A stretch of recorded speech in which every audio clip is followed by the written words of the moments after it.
ഞാൻ സിഗരറ്റ് വലിക്കില്ല, വെള്ളം അടിക്കില്ല, no chemicals, no drugs, nothing. ജീവയായിരുന്നു. ജീവ എൻ്റെ അടുത്ത സുഹൃത്താണ്. ഞങ്ങൾ ഒരുമിച്ച് ചെയ്തു. Yes, ഭയങ്കര കോയിൻസിഡൻസ് ആയിരുന്നു. എന്നാലും കാണുമ്പോ സീരിയസ്ലി പറയുകയാണെങ്കിൽ 22-23 ഒക്കെ തോന്നുള്ളൂ. മമ്മൂട്ടി പണ്ടേ തന്നെ നീ സംസാരിക്കണമെന്ന് മനസ്സിലാവണില്ല. അതിന്റെ ഇടയ്ക്കുള്ള ഇതുകൂടി ഇൻസ്റ്റാഗ്രാം അജ്മൽ അമീർ നല്ലതാണ്. അരിപ്പൊടി യെസ് ആണോ? ഇതുവരെ വളരെ ശരിയാണ്. ആർത്തി അതന്നെ. ഞാൻ ഈ ഡ്രസ്സിൽ ഇങ്ങനെ ഒഴുകി നിൽക്കുക. ഈ പണ്ട് നാടകത്തിലൊക്കെ കാണാൻ പോകുമ്പോ ബാലയിലൊക്കെ നിങ്ങൾ നിൽക്കും. എന്റെ ഏറ്റവും പ്രിയപ്പെട്ട ആർട്ടിസ്റ്റുകളായിരുന്നു എനിക്ക് ചുറ്റും ഉണ്ടായിരുന്നത്. അവരെ കാണാനും അവരുടെ കൂടെ മൊമെന്റ്സ് സ്പെൻഡ് ചെയ്യലായിരുന്നു അഭിനയിക്കുന്നേക്കാളും കൂടുതൽ എന്റെ പരിപാടി. ബാലേന്ദ്രമേനോൻ സാറ്, തിലകൻ സാറ്, ഒരുപാട് വലിയ വലിയ ആർട്ടിസ്റ്റുകൾ. അങ്ങനെ കോസ്റ്റ്യൂംസ് ആണെങ്കിലും ഭയങ്കര അടിപൊളിയായിരുന്നു. കോസ്റ്റ്യൂംസും ആ സമയത്ത് നല്ല സെൻസിബിൾ ആയിട്ടുള്ള ടീമായിരുന്നു പ്രണയകാലത്തിൻ്റെത്. ഇപ്പോൾ back to back Malayala cinema ഒരുപാട് വിളിക്കുന്നുണ്ട്. അപ്പോൾ കറക്റ്റായിട്ട് സിനിമകൾ ചെയ്യണം എന്നുള്ളൊരു പ്ലാനിങ്ങിൽ നിൽക്കുക. കിട്ടിയിട്ടൊക്കെ ഉണ്ട്, പക്ഷെ അതൊന്നും വലിയ കെയർ. ആ ഒരു സമയം വേറൊരു മൂഡായിരുന്നു. അപ്പോൾ പക്ഷെ ഇപ്പോൾ അതെല്ലാം മാറി നല്ലവനാകാനുള്ള ശ്രമത്തിലാണ്. ഇപ്പോൾ ബാക്ക് ടു ബാക്ക് പരിപാടികളൊക്കെ ഒരു മെയിൻ ലീഡും പരിപാടികളും. ചേട്ടൻ പറഞ്ഞു ചേട്ടന്റെ കുറെ സീക്രറ്റ്സ് ഒക്കെ ചേച്ചിക്ക് അറിയാമെന്ന്. അപ്പൊ ചേട്ടനെ ആർക്കും അറിയാൻ പാടില്ലാത്ത എന്തെങ്കിലും സീക്രറ്റ് ഞങ്ങൾക്ക് പറഞ്ഞു തരാൻ പറ്റുമോ?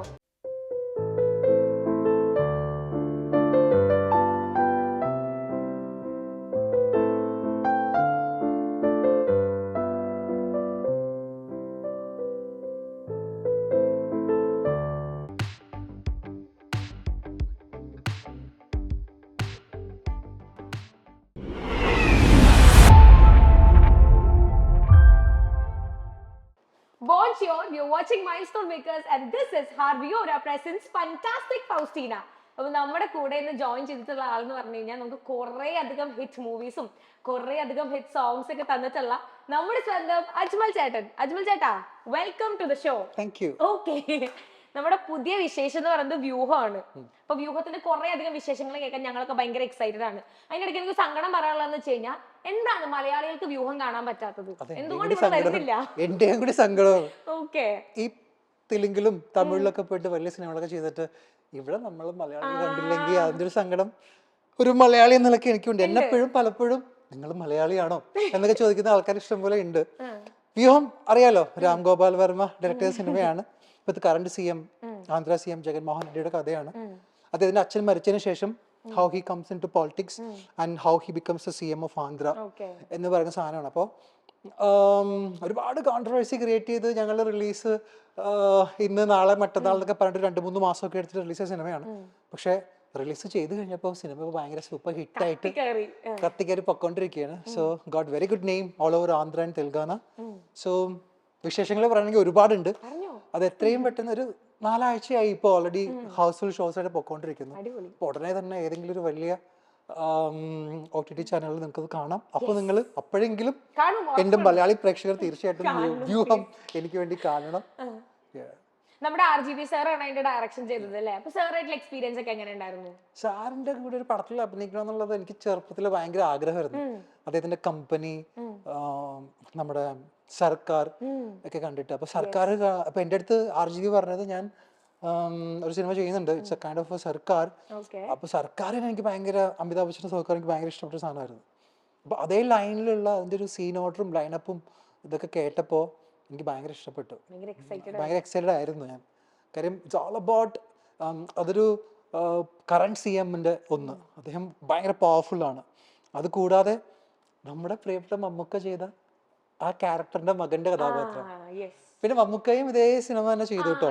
അവര് ഒരേ സമയത്ത് 2 സിനിമകൾ ഒരു 2 ആഴ്ച ഗ്യാപ്പിന് യാത്ര 2 അതില് ജീവയായിരുന്നു. ജീവ എന്റെ അടുത്ത സുഹൃത്താണ്. ഞങ്ങൾ ഒരുമിച്ച് ചെയ്തു. ഭയങ്കര കോയിൻസിഡൻസ് ആയിരുന്നു. അപ്പൊ ഞങ്ങൾ അതിനുശേഷം വീണ്ടും ഒരു പൊളിറ്റിക്കൽ മൂവി ചെയ്യുന്നു. ഒരെണ്ണത്തിൽ ഞാൻ ജഗൻമോഹൻ റെഡ്ഡി അഭിനയിക്കുമ്പോൾ അപ്പുറത്തെ സൈഡിൽ ജീവയെ അഭിനയിച്ചുകൊണ്ടിരിക്കുകയാണ്. അപ്പൊ എന്റെ ഏറ്റവും വലിയ പേടി എന്താ വെച്ചിട്ടുണ്ടെങ്കിൽ അപ്പുറത്തെ ഒക്കെ ഭയങ്കര വലിയ ആൾക്കാരാണ്. ജീവ, മമ്മൂക്ക, മഹേഷ് മഞ്ചരേക്കർ, വലിയ ഡയറക്ടർ, മതി എന്ന് പറഞ്ഞ വലിയ ക്യാമറമാൻ. ഇവിടെ നോക്കുമ്പോൾ ഒരു RGV ഉണ്ട്, ഞാനുണ്ട്, ബാക്കിയൊക്കെ പുതിയ ആൾക്കാരാണ്. അപ്പോൾ പക്ഷെ ഞാൻ കണ്ടന്റ് വൈസ് ഭയങ്കര കോൺഫിഡന്റ് ആയിരുന്നു. നമ്മുടെ മമ്മൂക്കയുടെ കാര്യം പറഞ്ഞപ്പോഴാണ്, മമ്മൂക്ക ആയാലും ചേട്ടനായാലും മറ്റേ ഏജന്റ് റിവേഴ്സ് ഗിയർ പോലെയാണെന്ന് ഞാൻ കുറെ കേട്ടിട്ടുണ്ട്. എനിക്ക് ഏജ് ആയിട്ടുള്ള കുട്ടി എന്നാലും കാണുമ്പോ സീരിയസ്ലി പറയുകയാണെങ്കിൽ 22-23 ഒക്കെ തോന്നുള്ളൂ. അത്രയ്ക്കേ ഉള്ളൂ. അത് ചുമ്മാ. ഛേ. ശരി, ശരിക്കും എത്ര ഉണ്ട്? ശരിക്കും ഇത്രയൊന്നും പറയില്ല. ഓക്കെ. ഓക്കെ, ഭയങ്കര ഏജന്റ് റിവേഴ്സ് ഗിയർ പോലെയാന്ന് കൊറേ കമന്റ്സും കണ്ടിട്ടുണ്ട്. അതെന്താന്ന് വെച്ചിട്ടുണ്ടെങ്കിൽ നല്ല കാര്യങ്ങൾ ചെയ്യുക, ആരെയും ഉപദ്രവിക്കാതിരിക്കുക, ഉള്ളിൽ നന്മ മാത്രം ഉള്ളിൽ നന്മ മാത്രം ആസ്വദിക്കുക. അപ്പൊ ഓട്ടോമാറ്റിക്കലി ആ ഒരു Positivity തേജസ് ഇങ്ങനെ വന്നുകൊണ്ടിരിക്കും മനുഷ്യന്മാർക്ക്. ചേട്ടൻ എന്തെങ്കിലും എക്സസൈസുകളോ ഡയറ്റ് എന്തെങ്കിലും ഒക്കെ എടുക്കാറുണ്ടോ? അതൊക്കെ കാണാം. എടുക്കാറുണ്ട്. ഉവ്വ്. ഇപ്പൊ നമ്മുടെ യങ്സ്റ്റേഴ്സിന് കൊടുക്കാൻ പറ്റിയിട്ടുള്ള ഇങ്ങനത്തെ ഒരു അടിപൊളി ബോഡിയും അത് ഗ്ലോ ഒക്കെ മെയിൻറ്റെയിൻ ചെയ്യാനായിട്ട് ഒരു ടിപ്പ് കൊടുക്കാൻ പറഞ്ഞാൽ എന്തായിരിക്കും പെട്ടെന്ന് ഞാൻ വരുന്നത്? അതിനാളല്ല, അതിനാളാവുമ്പോ ഞാൻ കൊടുക്കാം. അത് ചുമ്മാ. ഛേ. ശരിക്കും അത് ഇപ്പൊ ചുമ്മാ. എന്ത് ടിപ്പ് ഇപ്പൊ എന്തായിരിക്കും ടിപ്പ് കൊടുക്കാണ്ടാവുക പെട്ടെന്ന്? ഓ, എനിക്ക് പ്രത്യേകിച്ച് കൊടുക്കാൻ പറ്റിയ ടിപ്പൊന്നുമില്ല. ഞാൻ ഭയങ്കര പെർഫെക്റ്റ് ആണെങ്കിൽ ഞാൻ ടിപ്പൊക്കെ കൊടുക്കായിരുന്നു. പക്ഷെ ഞാൻ പെർഫെക്റ്റ് ആയോണ്ടല്ലേ ഞാൻ ചോദിക്കണേ, ഇല്ലെങ്കിൽ ഞാൻ ചോദിക്കത്തില്ലായിരുന്നല്ലോ. ഒരു ടിപ്പ് എനിക്ക് കൊടുക്കാൻ പറ്റും. ഞാൻ സിഗരറ്റ് വലിക്കില്ല, വെള്ളം അടിക്കില്ല, no chemicals, no drugs, nothing. അതിന് വേണ്ടി കഴിയടി. അപ്പൊ അതുകൊണ്ടൊക്കെ ആയിരിക്കാം. അതുകൊണ്ടായിരിക്കും അല്ലേ? അത് മാത്രമല്ല ജനറ്റിക്സ് ഒക്കെ ഉണ്ടാവും. അതുണ്ടാവും ഉറപ്പായിട്ടും. ഡാഡി ഭയങ്കര ലുക്കാണ്, ഞാൻ കണ്ടായിരുന്നു. ഡാഡി, മമ്മി, എല്ലാവരും. യെസ്, എല്ലാരും. ഓക്കെ, നമുക്ക് ഇപ്പം ഇപ്പോഴേ ചേട്ടൻ ഇങ്ങനെ ഭയങ്കര ഹൈപ്പിലാണ് നിൽക്കണത്. പണ്ട് കോളേജ് ഡേയ്സിലൊക്കെ കുറെ ലവ് ലെറ്റേഴ്സ് ഒക്കെ കിട്ടിയിട്ടുണ്ടോ? കോളേജിന്റെ സമയത്തൊക്കെ വേറെ മൂഡിലായിരുന്നില്ല. ഭയങ്കര ഒരു മെല്ലിച്ചിട്ടൊരു ചെക്കനായിരുന്നു. അപ്പോൾ അത് ആ സമയത്തൊക്കെ വേറെ മൂഡ്, കളി, ബഹളം ലവ് ലെറ്റേഴ്സ് ഒന്നും കിട്ടിയിട്ടില്ലേ? കിട്ടിയിട്ടൊക്കെ ഉണ്ട്. പക്ഷെ അതൊന്നും വലിയ കെയർ, ആ ഒരു സമയം വേറൊരു മൂഡായിരുന്നു. അപ്പോൾ ഇപ്പൊ റിലേഷൻഷിപ്പ് അങ്ങനത്തെ സംഭവങ്ങളൊന്നും ഉണ്ടായിട്ടില്ല? എന്താ അങ്ങോട്ടൊക്കെ നോക്കണേ? അല്ല, എനിക്കുള്ള ചേട്ടൻ ഇവർക്കും നിനക്കിപ്പോ എത്ര റിലേഷൻഷിപ്സ് ഉണ്ട് അത് പറഞ്ഞേ? എത്ര റിലേഷൻഷിപ്സ് ഉണ്ടെന്നാ? മമ്മി ഡാഡി കൂടെ ഉണ്ടല്ലോ അല്ലേ? എനിക്ക് റിലേഷൻഷിപ്സ് ഒന്നും ഇല്ല. ഓക്കെ, എന്താണ് എങ്ങനെ അടുക്കാനല്ല ആരെങ്കിലും സത്യം ഒറ്റയ്ക്ക് നമുക്ക് വാഴ കല്യാണം നടത്താൻ പറ്റില്ല, ആരെങ്കിലും ഒക്കെ വേണ്ടേ? അപ്പൊ റിലേഷൻഷിപ്പ് ടേപ്പ് അത് അങ്ങനത്തെ ഒന്നും ഇല്ല. ഇല്ല, അങ്ങനെയൊന്നുമില്ല. അടിപൊളി. ചേച്ചി ഭയങ്കര ലക്കി. യെസ്. നമുക്ക് അജ്മൽ ചാന്റെ പേര് പറയുമ്പോ ഫസ്റ്റ് എന്റെ ഉള്ളിലേക്ക് വരുന്നത് നമ്മുടെ പ്രണയകാലം മൂവിയാണ്. അതിനകത്ത് കുറെ സീനിയർ ആയിട്ടുള്ള ആൾക്കാരുണ്ട്. നമ്മുടെ തിലകൻ സാർ ഉണ്ടായിരുന്നു, അങ്ങനെ മുരളി സാർ ഉണ്ടായിരുന്നു, അങ്ങനെ കുറെ സീനിയർ ആയിട്ടുള്ള ആൾക്കാരുണ്ടായിരുന്നു. അപ്പൊ ചേട്ടന്റെ ബിഗിനിങ് സ്റ്റേജിൽ ചെയ്ത മൂവി ആയിരുന്നില്ലേ പ്രണയകാലം? അപ്പൊ ഇത്ര സീനിയർ ആയിട്ടുള്ള ആൾക്കാരുടെ കൂടെ ഒക്കെ ചെയ്തപ്പോ എക്സ്പീരിയൻസ് ഒക്കെ എങ്ങനെ ഉണ്ടായിരുന്നു? എന്റെ ഏറ്റവും പ്രിയപ്പെട്ട ആർട്ടിസ്റ്റുകളായിരുന്നു എനിക്ക് ചുറ്റും ഉണ്ടായിരുന്നത്. പേടിയില്ല അവരെ കാണാനും അവരുടെ കൂടെ മൊമെന്റ്സ് സ്പെൻഡ് ചെയ്യലായിരുന്നു അഭിനയിക്കുന്നേക്കാളും കൂടുതൽ എന്റെ പരിപാടി. ബാലേന്ദ്രമേനോൻ സാറ്, തിലകൻ സാറ്, സീമ ചേച്ചി, മുരളിച്ചേട്ടൻ, അങ്ങനെ ഒരുപാട് വലിയ വലിയ ആർട്ടിസ്റ്റുകൾ.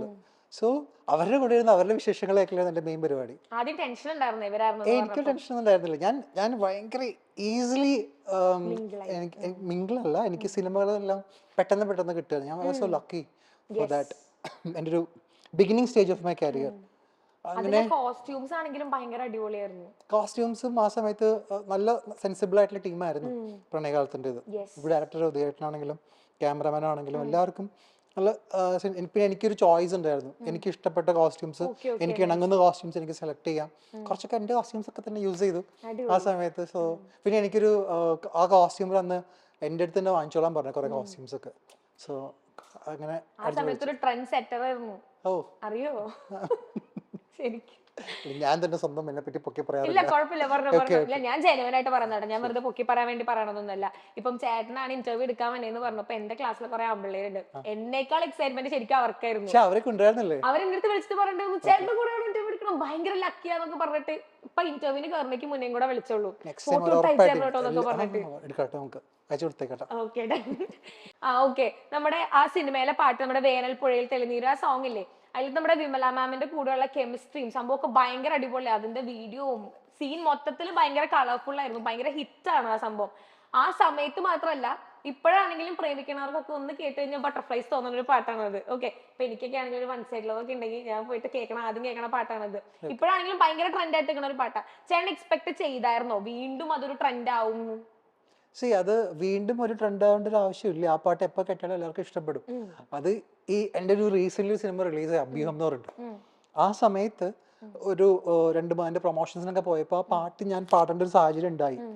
അങ്ങനെ ആ സമയത്ത് ആരൊക്കെയോ പോസ്റ്റ് ചെയ്തു, ഞാനത് റീപോസ്റ്റ് ചെയ്തു. പിന്നീട് എൻ്റെ കുറച്ച് വാക്സും കാര്യങ്ങളും കുറച്ച് എടുത്ത ഫോട്ടോഷൂട്ടൊക്കെ വെച്ചിട്ട് ആരൊക്കെയോ അത് പോസ്റ്റ് ചെയ്തു. അങ്ങനെ അത് കയറി കൊളുത്തി ഫയറായി. വന്നതാണ് ആ ചേട്ടൻ ആദ്യം പറഞ്ഞു, ഞാൻ ആദ്യം ഇൻട്രോ കൊടുത്ത പോലെ ചേട്ടന്റെ മ്യൂസിക് സിനിമയിലെ പാട്ടുകളൊക്കെ ഭയങ്കര ഹിറ്റ് ആവാറുണ്ട്. നമ്മുടെ കല്യാണ കച്ചേരി അതൊക്കെ ഭയങ്കര ഹിറ്റാണ്. പിന്നെ ഈ വേനൽപ്പഴം നമ്മുടെ കോല പാട്ടില്ലേ, കോലപ്പാട്ട്, അതൊക്കെ ഭയങ്കര ഹിറ്റായി ഇങ്ങനെ പോയിക്കൊണ്ടിരിക്കണ പാട്ടാണ്. അഞ്ചാതയുണ്ട്, കുറെ പാട്ടുകളുണ്ട്, അങ്ങനെ കുറെ അധികം ഹിറ്റ് സോങ്സ് ഉണ്ട്. അപ്പൊ ചേട്ടന്റെ ഒരു പെർസ്പെക്ടീവില് ഈ പാട്ട് ഹിറ്റ് ആവുന്നത് മൂവിക്ക് എന്തോരം ഇമ്പാക്ട് ഉണ്ടാക്കും എന്നാണ് തോന്നുന്നത് ചേട്ടന്റെ ഒരു പെർസ്പെക്ടീവില്? പക്ഷേ ആ സമയത്ത് പ്രണയകാലം അത്ര വലിയ ഹിറ്റൊന്നും ആയിരുന്നില്ല. അത് ടി വിയിലൊക്കെ വന്നു കഴിഞ്ഞപ്പോഴാണ് ആൾക്കാർ ശരിക്കും അത് കണ്ടു തുടങ്ങിയത്. ആ സമയത്ത് ഒരു ബഞ്ച് ഓഫ് പീപ്പിൾ ആ സിനിമ കണ്ടു, എല്ലാവർക്കും ഇഷ്ടപ്പെട്ടു. പക്ഷെ അതൊക്കെ ആ സമയത്ത് ഞങ്ങൾ കൃത്യമായിട്ട് തിയേറ്റേഴ്സ് ഒന്നും കിട്ടിയിട്ടുണ്ടായിരുന്നില്ല. ഒരു 2 ഷോസ് 3 ഷോസിലൊക്കെ ഒരു 3rd വീക്ക് ഒക്കെ ആയപ്പോഴത്തേക്ക് ഞങ്ങൾക്ക് കിട്ടി തുടങ്ങിയത്. ആ സമയത്ത് 3rd വീക്ക് 4 വീക്സ് ഒക്കെ ഒന്നുമല്ല. പിന്നെ ഇപ്പോൾ ഉള്ള അത്ര തിയേറ്റേഴ്സ് ഒന്നും ആ സമയത്ത് ഇല്ല. സിനിമയെ പറ്റി എല്ലാവരും അറിഞ്ഞു വന്നപ്പോഴത്തേക്കും സിനിമ തിയേറ്ററിൽ നിന്ന് പോയി. പിന്നെ അത് സൂര്യ ടി വിയിൽ ബാക്ക് ടു ബാക്ക് ആ സിനിമ വന്ന് പാട്ടുകളൊക്കെ അപ്പൊ കേട്ടിട്ട് പലരും അത് ചേട്ടൻ ഒരു ആൽബം ചെയ്തിട്ടില്ലേ എന്നൊക്കെ എന്നോട് ചോദിച്ചിട്ടുണ്ട്. സിനിമാ പാട്ടാണെന്ന് പോലും പലർക്കും അറിയില്ലായിരുന്നു. അപ്പൊ വിഷമം ഉണ്ടായിരുന്നു ഈ തിയേറ്റേഴ്സ് ഒക്കെ കിട്ടാണ്ടായി? എനിക്ക് സത്യം പറഞ്ഞാൽ ഭയങ്കര ചമ്മലായിരുന്നു ആ സിനിമ കണ്ടു കഴിഞ്ഞിട്ട്. ഞാനൊക്കെ എനിക്കൊരു സിനിമ ഇങ്ങനെയൊക്കെ ആയിരിക്കണം എന്നൊരു ആഗ്രഹമൊക്കെ ഉണ്ടായിരുന്നു. പക്ഷെ അതെ, പക്ഷെ അത് ഞാൻ കണ്ടു കഴിഞ്ഞപ്പോൾ എനിക്ക് ഭയങ്കര ഒരു ഫാമിലി പരിപാടിയൊക്കെ പോലെ തോന്നിയായിരുന്നു. അപ്പൊ എനിക്ക് അത്ര ഹാപ്പി ആയിരുന്നില്ല ആ സമയത്ത് ഞാൻ ആ സിനിമ ചെയ്ത് കഴിഞ്ഞപ്പോൾ. പക്ഷെ പിന്നീട് ആ സിനിമ കണ്ടു കഴിഞ്ഞിട്ട് ഒരുപാട് പേര് പറയുമ്പോൾ സന്തോഷം തോന്നിയിട്ടുണ്ട്. ഓക്കെ. ചേട്ടന്റെ ഫസ്റ്റ് മൂവി ഫെബ്രുവരി 14 ആയിരുന്നില്ലേ? അതിനകത്തൊരു കോളേജ് എന്തോ ബേസ് ചെയ്തിട്ടുള്ള സ്റ്റോറി. അത് ഞാൻ കോളേജിൽ പഠിക്കുമ്പോൾ എന്തോ ചെയ്ത സിനിമയാണ്. അപ്പൊ കുറെ റിലേറ്റബിൾ ആയിട്ടുണ്ടാവൂലേ? ഒന്നുമില്ല, ആ സിനിമ ഞാൻ സെക്കൻഡ് ഇയർ എന്തോ പഠിക്കുമ്പോൾ ചെയ്ത സിനിമയാണ്. അത് കഴിഞ്ഞതിന് ശേഷം അതിനുശേഷം ആണ് പ്രണയകാലം എനിക്ക് കിട്ടുന്നതും പ്രണയകാലം ചെയ്യുന്നതൊക്കെ. അത് രണ്ടിലും കഴിഞ്ഞിട്ട്. അപ്പൊ ഇതിനകത്തേക്കുള്ള എൻട്രി എങ്ങനെയായിരുന്നു? ഇത് ഞാൻ ആ സമയത്ത് കുറെ മോഡലിംഗും പരിപാടിയൊക്കെ ചെയ്തിരുന്നു. അപ്പോൾ ഞാൻ കുറച്ച് നാൾ ബോംബെയിലൊക്കെ പോയി ട്രൈ ചെയ്തിരുന്നു. അങ്ങനെ ഒരിക്കൽ ഫ്ലൈറ്റിൽ വരുമ്പോൾ ഞാൻ പലയിടത്തും പറഞ്ഞിട്ടുണ്ട്, ജോണി സഹരിക എന്നുള്ള ഒരാളെ കാണുകയും പുള്ളിക്കാരൻ അതെ ജോണി ചേട്ടനെ കാണുകയും പുള്ളിക്കാരൻ ഉദയേട്ടനെ പരിചയപ്പെടുത്തുകയും അങ്ങനെയാണ് പ്രണയകാലം ഉണ്ടായത്. ഓക്കെ. അപ്പൊ എന്റെ പേരിനെ, എന്റെ ഷോയുടെ പേരിനെ ആദ്യം പറഞ്ഞില്ല, ഓർക്കണണ്ടാ? ഞാൻ ഈ ഡ്രസ്സിൽ ഇങ്ങനെ ഒഴുകി നിൽക്കുക. ഈ പണ്ട് നാടകത്തിലെ കാണാൻ പോകുമ്പോ ബാലയിലൊക്കെ ഇങ്ങനെ നിൽക്കും. ഞാൻ പഠിച്ചതൊക്കെ ഒരു ക്രിസ്ത്യൻ സ്കൂളിലാണ്. അപ്പൊ മറ്റേ ഈ ക്രിസ്മസിന്റെ സമയത്തൊക്കെ മാലാഖമാരൊക്കെ ഇങ്ങനെ ഒരു ഡ്രസ്സൊക്കെ ഇട്ട് ഇങ്ങനെ നിൽക്കും. അപ്പൊ അതാണ് എനിക്കിപ്പോ ഓർമ്മ വരുന്നത്. അത് പേരൊന്നും എനിക്ക് ഓർമ്മ നിൽക്കും. ആ മാലാഖയുടെ പോലെ തന്നെ വെച്ചോ. ഇനിയിപ്പോ മോശം പറഞ്ഞ ഷോ നശിപ്പിക്കണ്ട. എന്റെ ഷോയുടെ പേര് fantastic Faustina. Fantastic Faustina fantastic ആയിട്ട് പോയിക്കൊണ്ടിരിക്കുന്നു. തകർപ്പല്ലേ? അടിപൊളിയല്ലേ? അപ്പൊ നമുക്ക് ഇനി കുറച്ച് ഗെയിംസ് ആവാം. അപ്പൊ കുറച്ചും കൂടെ ഫൺ ആവും. ഓക്കെ, നമുക്ക് സെഗ്മെന്റ് 1 പോവാം. റെഡി അല്ലേ? ഇത് ഒരു വിസ്പർ ചലഞ്ച് ആണ്. അപ്പൊ ഇതിനകത്ത് കുറച്ച് പ്രോപ്പർട്ടീസ് ഒക്കെ ഉണ്ട്. ഇങ്ങനെ എന്തെങ്കിലും ചെവിയിൽ ഇങ്ങനെ വെച്ച് തരും. അപ്പൊ ഞാൻ പറയണ ചേട്ടൻ ഗസ് ചെയ്യണം, ചേട്ടൻ പറഞ്ഞത് ഞാനും ഗസ് ചെയ്യണം. മനസ്സിലായില്ലേ? പ്രോപ്പർട്ടീസ് എവിടെ? ഓക്കെ, ഞാൻ ചേട്ടന് ഇത് ചെവിയിൽ വെച്ച് തരും, ചേട്ടന്റെ കൈ തരും, ചേട്ടൻ ചെവിയിൽ വെച്ചോ. അത് കഴിഞ്ഞിട്ട് ഞാൻ കുറച്ച് വേർഡ്സ് പറയും. അപ്പൊ ചേട്ടനൊന്നും കേൾക്കാൻ പറ്റില്ല. അപ്പൊ ചേട്ടൻ ഗസ് ചെയ്യണം. ഓക്കെ, ഇത് പിടിച്ചോ.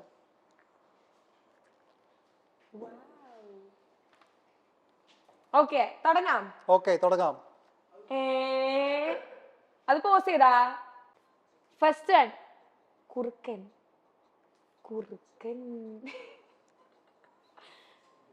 കുറുക്കൻ ഉറങ്ങി. കുറുക്കൻ ഉറങ്ങി. കുറുക്കൻ കുറുക്കൻ. അത് ചെവിന്ന് എടുത്തട്ടാ. കുറുക്കൻ. എക്സ്പ്രഷൻസ് വേറെ കാണിച്ചിട്ട് വേറെ സംഭവം പറയുന്നത്. അത് ഞാൻ സെയിം എക്സ്പ്രഷൻ ഇല്ലാണ്ട് പറയാം. ഓക്കെ, പണ്ടേ തന്നെ നീ സംസാരിക്കണമെന്ന് മനസ്സിലാവണല്ലോ. അതിന്റെ ഇടയ്ക്ക് ഇത് കൂടി കുറുക്കൻ. കുറുക്കൻ ഉണ്ടായിരുന്നു. ആരും ഉണ്ടായിരുന്നില്ല. കുറുക്കൻ. കുറുക്കൻ. ഓ, കുറുക്കൻ. അത് ഊരി. ഓക്കെ, കുഴപ്പമില്ല. അടുത്തത്. ഓക്കെ, വെച്ചോ. ഇൻസ്റ്റഗ്രാം. സിസ്റ്റം. ഇൻസ്റ്റഗ്രാം. ഇൻസ്റ്റഗ്രാം. ഇത് ശരിയാവില്ല. ഇത് ശരിക്കും നല്ലതാ പറഞ്ഞേ. എന്താ പറഞ്ഞേ? അത് വെക്ക്. ഇൻസ്റ്റഗ്രാം. ഇൻസ്റ്റഗ്രാം. അജ്മൽ അമീർ നല്ലതാണ്. അല്ല, അയ്യടാ. ഇൻസ്റ്റഗ്രാം. ഇൻസ്റ്റഗ്രാം. സെറ്റാണെന്നാ? സെറ്റാണല്ല, ഇൻസ്റ്റഗ്രാം. ഇൻസ്റ്റഗ്രാം. 3 പ്രാവശ്യം കൂടി. ആ ഓക്കെ. ഓക്കെ, അടുത്തത് മദ്ദളം. മന്ത്രം. അതെങ്ങനെ ശരിയായി? Chicken biryani. Chicken biryani. Chicken biryani. Chicken biryani. Simple ആയിട്ടുള്ളതാണോ? Chicken biryani. Chicken biryani. Yes. പാട്ട് കുറച്ച് ഞാന് പാട്ട് പോസ് ചെയ്താ ഇല്ലടാ. ഇല്ലേ?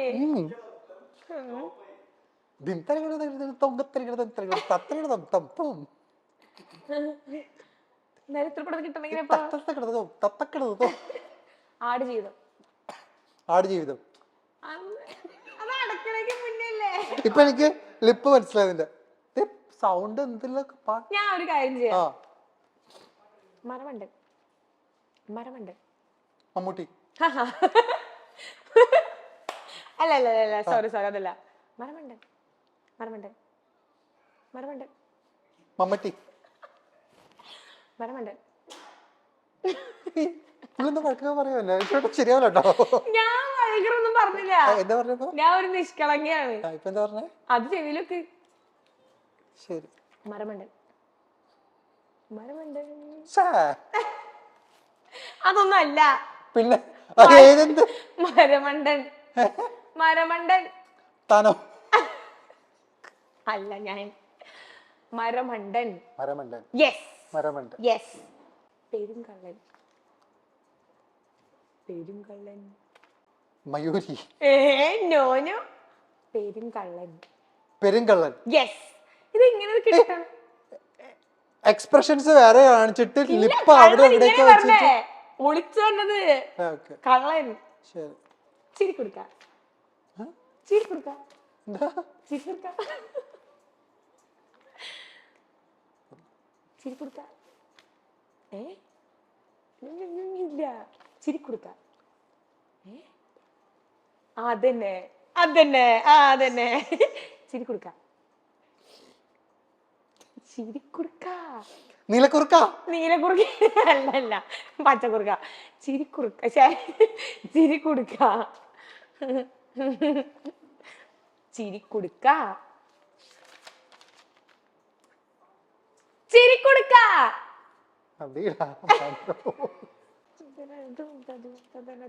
അരിപ്പൊടി.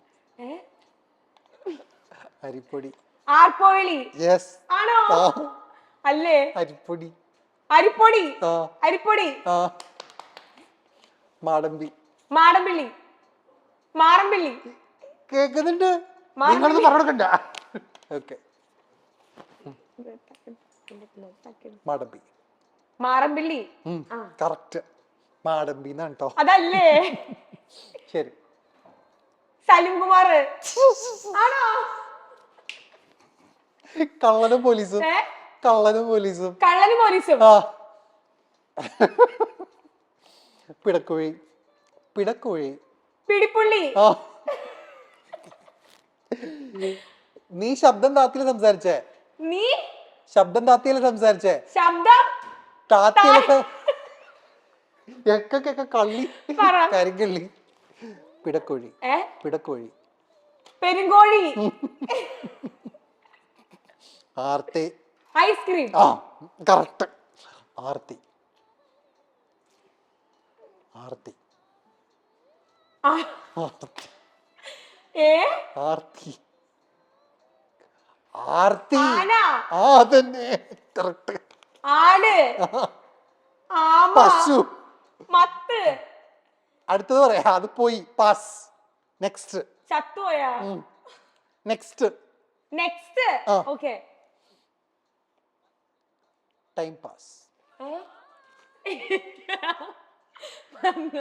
Time pass. സായി പല്ലവി. അസല് കറക്റ്റ്. Time pass. സായിപ്പ്. Time pass. ഐ പറഞ്ഞോ.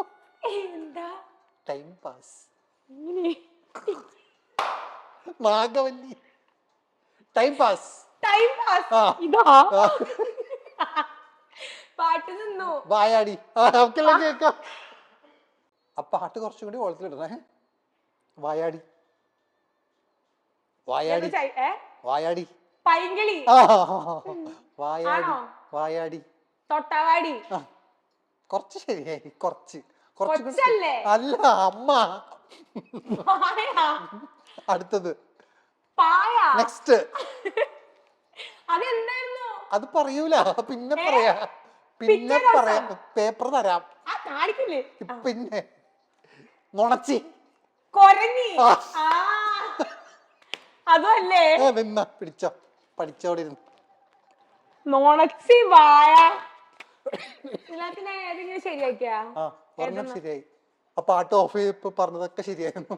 അപ്പൊ നമ്മുടെ സെഗ്മെന്റ് കഴിഞ്ഞു. ഓക്കെ. ചേട്ടൻ കുറച്ച് കൂടുതൽ വില്ലൻ റോൾസ് ചെയ്തിട്ടുണ്ടല്ലോ. അപ്പൊ ചേട്ടൻ ഇന്റർവ്യൂല് പറയണ ഞാൻ കേട്ടിട്ടുണ്ട്, വില്ലൻ റോൾസ് ചെയ്ത് മടുത്തുന്ന്.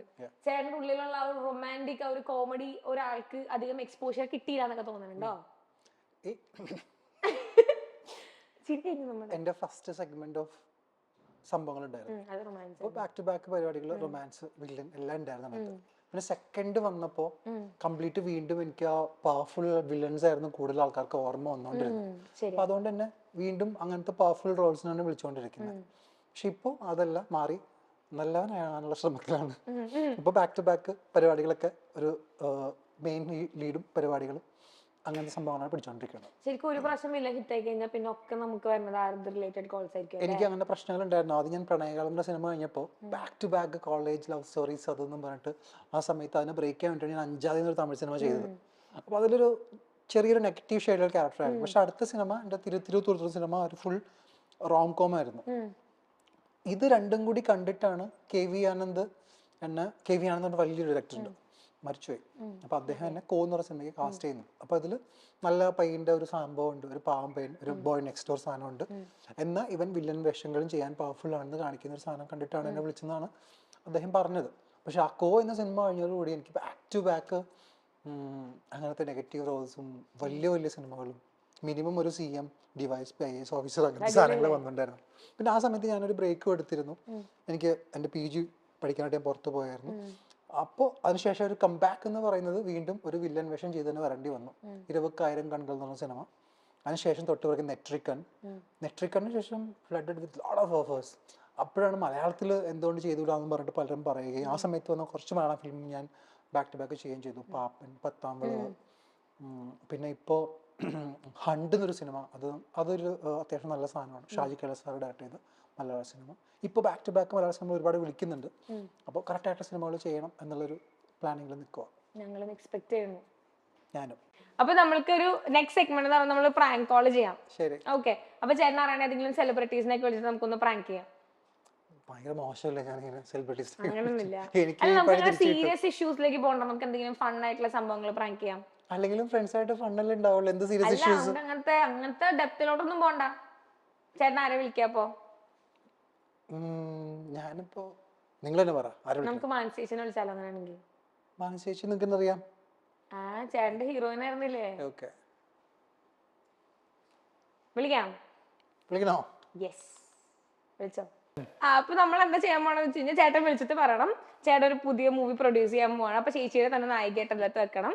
പക്ഷെ അതിൽ 2 ക്രൈറ്റീരിയാസ് ഉണ്ട്. ഒന്ന് തല മൊട്ടടിക്കണം, 2 ചേട്ടൻ കുറച്ച് ഫിനാൻഷ്യൽ ഇഷ്യൂസ് ഒക്കെ ഉണ്ട്, അപ്പം പൈസ തരാൻ പറ്റത്തില്ല എന്ന് ചേച്ചിക്ക്. ഫിനാൻഷ്യൽ ഇഷ്യൂസ് പറഞ്ഞാൽ വിശ്വസിക്കുന്നത് എനിക്ക് അറിയില്ല, പറഞ്ഞു നോക്കാം. എന്നാലും പറഞ്ഞോ, കുഴപ്പമില്ല. ശരി, വിളിച്ചോ. സ്പീക്കറിലിടണേ. ഓക്കെ.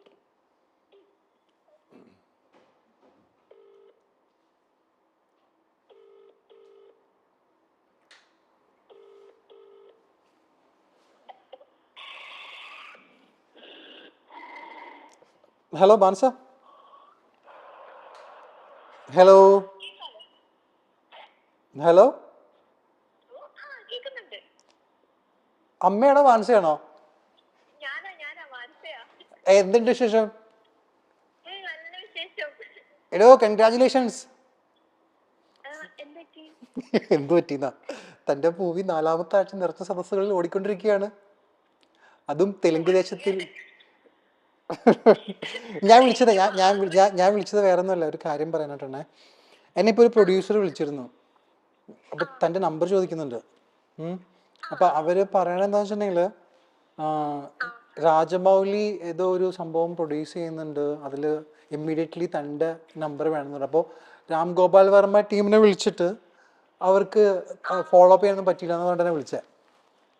അയ്യോ ചുമ്മാ എടാ സീരിയസ്ലി എനിക്കാരും മെസ്സേജ് ഒന്നും അയച്ചില്ലല്ലോ. തന്നെ കിട്ടാത്തോണ്ട് എന്നെ വിളിച്ചത്. തന്നെ കിട്ടിയില്ലാന്നോ? തന്നെ ഫോണിൽ കിട്ടാത്തോണ്ട് എന്നെ വിളിച്ചേ. അപ്പോ എനിക്കറിയാം നല്ല ടീമാണ്, പക്ഷെ ഒറ്റൊരു പ്രശ്നമുള്ളൂ. ആ അവർക്ക് ഭയങ്കര എന്താ പറയാ, എനിക്ക് മദർ തെരേസയൊക്കെ പോലത്തെ എന്ത് സംഭവം എന്ന് തോന്നുന്നു. അപ്പൊ തല മൊട്ടയടിക്കണമെന്നൊക്കെ പറയുന്നുണ്ടായിരുന്നു. സ്ഥലം അതെന്റെയാ? ആഹാ, അത് മദർ തെരേസയ്ക്ക് മുടിയില്ലേ? അത് മുടിയുണ്ടോ? മദർ തെരേസ എന്ന് പറഞ്ഞാൽ ആരാന്നറിയാവോ? അതെനിക്കറിയാം. പക്ഷെ മുട്ടടിക്കണമെന്ന് പറഞ്ഞോ? എടോ എനിക്ക് ഐ എം സോ സോറി, ഞാനൊരു TV ഷോയിലാണ് ഇവിടെ ഉള്ളത്, മൈൽഡ് സ്റ്റോൺ എന്ന് പറഞ്ഞ. ഇവര് പ്രാങ്ക് ചെയ്യാൻ വേണ്ടിട്ട് പറഞ്ഞിട്ട് വിളിക്കുക ഞാൻ. എനിക്ക് തന്നെ അധികം പറ്റിക്കാൻ തോന്നുന്നില്ല. I M so sorry.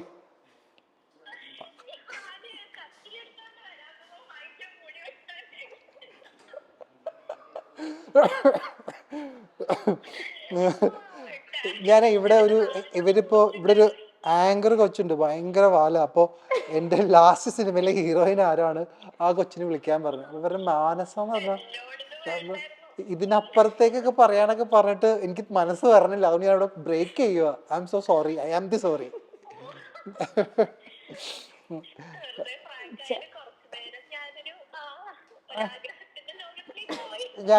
ഞാൻ ഇവിടുത്തെ ഒരു ആങ്കർ കൊച്ചുണ്ട്, അവിടെ ഫോൺ കൊടുക്കാം. ഹലോ.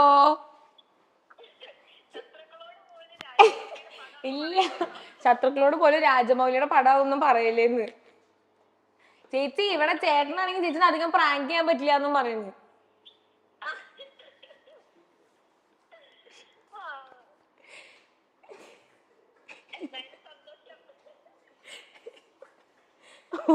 ഓ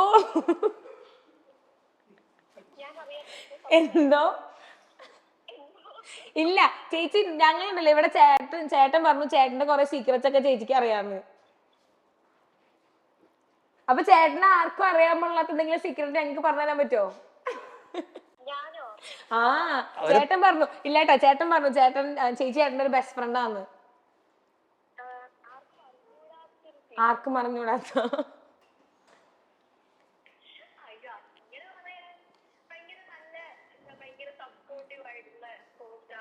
അതെല്ലാവർക്കും അറിയണ സീക്രട്ട് ആണല്ലോ. അതാണ് സീക്രട്ട്.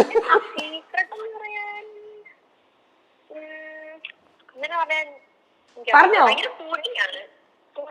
ചേട്ടൻ ഫുഡിയാണല്ലേ? എന്നിട്ട് നേരത്തെ കുറച്ച് മുന്നേ പറഞ്ഞു ഫുഡ് കഴിക്കുക, ഫുഡ് അങ്ങനെ ഭയങ്കര ഫുഡി ഒന്നും അല്ലാന്ന്.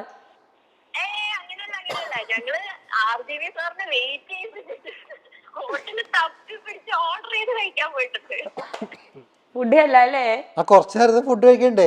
ഉച്ചക്കത്തെ ഭക്ഷണം കഴിക്കാണ്ട്. ഉച്ചക്കത്തെ ഫുഡായിരുന്നോ ചേച്ചി? എന്തോ ഉച്ചക്കത്തെ ഫുഡായിരുന്നാ? ഉച്ചക്കത്തെ അതെ അതെ അതന്നെ. ഓക്കേ, അപ്പൊ ഞാൻ ചേട്ടന്റെ ഫോൺ കൊടുക്കാം അങ്ങനെയാണെങ്കിൽ.